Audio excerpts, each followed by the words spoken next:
Magandang hapon, ngayon po ay araw ng Linggo, November 19, 2023 at narito po muli ang update sa lagay ng panahon.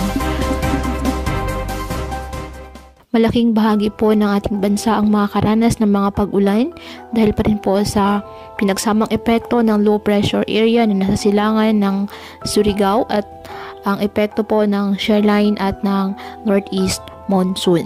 Ayon sa Pag-asa, mababa naman ang tsansa ng nasabing LPA na lumakas bilang bagyo, ngunit patuloy ito na magdadala ng mga pag-ulan sa iba't ibang bahagi ng ating bansa.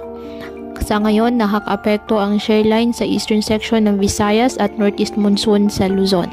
Kaya pinag-iingat pa rin po ang ating mga kababayan sa banta po ng mga pagbaha at pagguho ng lupa, dulot po ng mga malalakas na mga pag-ulan. Sa ngayon, may gale warning pa rin na nakataas ngayon sa Batanes, Ilocos Norte, Ilocos Sur, La Union, Pangasinan, Cagayan, kasama na ang Babuyan Islands, Isabela, Aurora, the northern coast of Quezon, kasama na po ang Pulilio Islands, Camarines Norte, Albay, Kalayaan Islands, Sorsogon, the northern and eastern coast of Catanduanes, the northern and eastern coast of Northern Samar, the eastern coast of Eastern Samar, na kung saan delikado po ang pumalaot, lalo na ang ating mga kababayang mangingisda at may maliliit na sasakyang pandagat.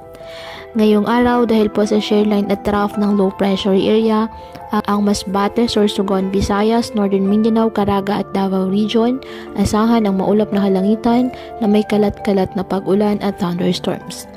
Ang Cagayan Valley na lalabing bahagi ng Bicol Region at Apayao, apektado po ng amihan kaya asahan din po ang maulap na kalangitan na may mahihinang pag-ulan.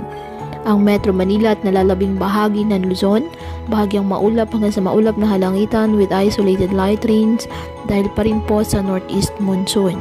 Apektado naman ng mga localized thunderstorms ang Mindanao. Kaya po patuloy po natin na pinag-iingat ang ating mga kababayan sa banta ng mga pagbaha at pagguho ng lupa at ugaliin po na magdala palagi ng payong o kahit anong panangga sa ulan kapag lalabas ng ating mga tahanan. At yan po muna ang update sa lagay ng panahon ngayong araw. Muli patuloy po tayo na mag-ingat at palaging tandaan, God loves you. Stay safe and God bless you.